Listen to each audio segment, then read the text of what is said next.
Hi. I have a hard time remembering jokes. I laugh and tell myself to remember them, and then nothing. But I do remember things other people say that are in the context of my life. Not jokes, but for one reason or another, unforgettable words. Here are some examples. After college, I moved to Chicago and lived with 3 other girls, also new graduates. One of the girls was much more beautiful than the rest. Naturally deep red hair, slim, perfect teeth, beautiful, but a bit unusual in the brains department. The redhead once told me that the Pope had license plate number 1 in Illinois. She was from Illinois, I wasn't. What? The Pope? The one in Italy? Yep, she insisted. Actually, it was the Archbishop of Chicago who had that number, but she was close. Another time, the 4 roommates were having dinner when one of the girls said excitedly, "Did you hear that a girl was raped in the Division Street L ladies' washroom?" The redhead responded, "I didn't think men were allowed in there." I don't know where our redhead is today, but I do know she left us within months to become an airline stewardess. She returned for a visit after her training, explaining she had had only one embarrassing moment. It was during training, the first time she actually made an announcement over a plane's public address system.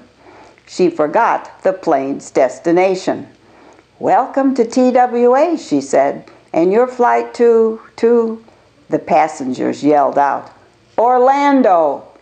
My father had one rule for applying for a job. Always tell your interviewer what you can do for them, not what they can do for you.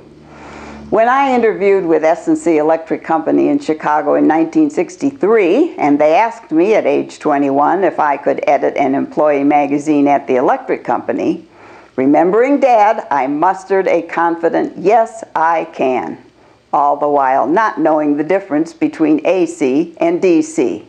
I got the job. I attended a party a long time ago, and one of the fellows there was a young Chicago policeman. He was telling some rather grim stories about his day-to-day activities. At one point, he mentioned going into a dangerous housing project to answer a call. He and his partner were poised on either side of an apartment door, ready to knock it down if necessary. Neither was making a move, so the partner whispered, "Remember, I bought lunch." The lady who hired me at the electric company was from a small town in Illinois. I went with her one weekend when she visited her parents. On our way to dinner, we passed a large farmhouse, and her dear father, whose language wasn't polished, but who always got to the point, explained, "That man's a millionaire, but he ain't got it all paid for yet." True. My lady boss was noted for many things other than her small-town roots. One of them was that she married her boss, the owner of the company. She had been his secretary. He had been divorced. And the employees had a field day, passing information back and forth regarding the front office hot romance. My boss thought everyone knew about the romance. Therefore, she was surprised when she showed her engagement ring to the head of the engineering department. In all innocence, he asked, "Who's the lucky man?" The company grapevine apparently never reaches accountants or engineers.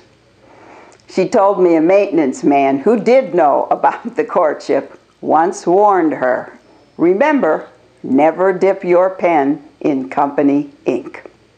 A very wise man I met at work was Alex Morgan. He was somewhere around age 60 when I met him. He was the night janitor for the department where I worked. In my 20s, I tended to stay and work late because I often arrived late as well. And Alex and I would talk. Alex was wise, had a great smile, and as I learned, always told the truth. I remember once when I had gotten a new pair of bell-bottom trousers that I wore to work. Alex volunteered, "Those pants make you look awful big." I never wore them to work again. Alex was African American, and he and I often discussed the 1960s marches for racial equality. One evening he observed, "There's never going to be equality between an educated man and an ignorant man." At the time, I was shocked at what he said because the talk then was about larger issues than just education. But of course, Alex had a point. An educated man is in the White House. When I think of things my friend Alice has said over the years, one word comes to mind, the word heyday. It means, of course, the time of somebody's greatest success, popularity, or power. As a young woman, Alice was strikingly beautiful. She liked to party, and she was bilingual, having been raised in Chicago by parents born in Mexico. Alice was around when Hugh Hefner was young, when Steve Lawrence had just met Edie Gourmet, and when the Chicago White Sox had stars like Chico Carrasquel, Nellie Fox, and Minnie Minoso. When she talks of her youth, Alice tells stories of the rich, famous, and beautiful. Stories that should be in novels. As we listen to Alice and tell her how exciting all that must have been, she will laugh and answer, "That was in my heyday, not now." I have often said that in my next life, I wanted slim hips and perfect teeth. After knowing Alice, I'm going to add to my next life request. Please let me too have a heyday. It sounds like lots of fun.